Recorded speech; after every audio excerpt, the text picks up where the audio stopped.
Right, I've been asked a question because in a lot of our posts and social media and all the workshops that I do and podcasts, this question comes up about pillows.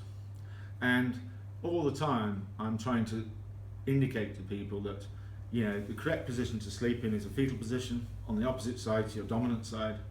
You get that right so that your mattress should really release, and we use layers in sport.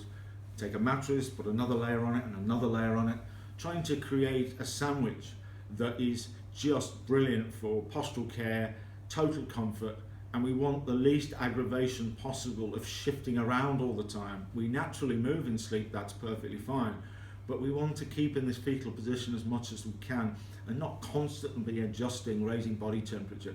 Now when you get that right, the need to have anything other than a very shallow pillow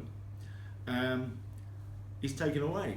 So although we like loads of pillows on the beds, and I'm not saying in the slightest that all the great pillows that are available in the marketplace today, they all have a little place for certain circumstances, but at the end of the day they shouldn't be used to make what you're sleeping on get in the way of that process. So there's a hell of a lot of pillows sold every year. They keep changing all the specifications all the time, and you really need to get a better relationship with that pillow.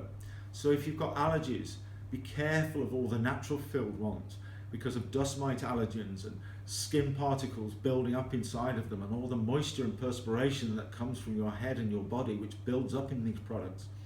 Maybe machine washable products is a more sensible idea so that you can refresh these products more often and keep them clean and fresh. You don't want materials that will warm your head up, because your head temperature will pretty much determine your body temperature. So people who get hot in bed, they blame it on all sorts of things, but it actually could simply be the materials used inside of the pillow. Be careful of things that are designed to protect your neck, shaped pillows, that sort of thing. Then you've got to think about it, is what are you doing throughout your day to protect your neck? We've got all these smart devices now where we're bent with our heads down, so we've got a bit of smart neck going on. So you really need to be careful that if you've got a pillow that completely stops you making any adjustments, you can't hug it, you can't shift it, you can't move it when you go onto your front when you're trying to get away from it. It's really quite fixed and it's keeping you in a particular position. Well, that might be very good with a physio, using a very hard surface like this table to manipulate the spine and treat you, and use things like physio cushions to keep you in a certain position for a while, but certainly not for hours on end like sleep. So don't just randomly, make sure that your mattress surface is one that's correctly profiled, and we have other videos around which you can check on how that is, but make sure it's correctly profiled. Add layers if it isn't. Make sure you can sleep in that fetal position really comfortably. And then the reality is that you only need a very shallow pillow, if any at all. We've got a lot more people sleeping without pillows.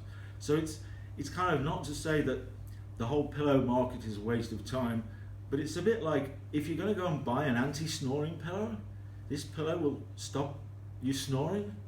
Well, I have to say, guys, that it's all about the sleeping position, what you're sleeping on, there may be other things that you've developed, and getting your right approach to this area would be able to minimize things like mouth breathing, snoring, mild sleep apnea.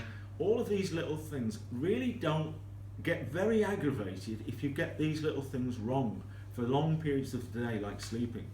So just try and get a better relationship with pillows. Don't just buy the ones that are on offer, or the ones say they do magical things, or you don't have a relationship with the materials that are in them and what they might do to aggravate your sleep.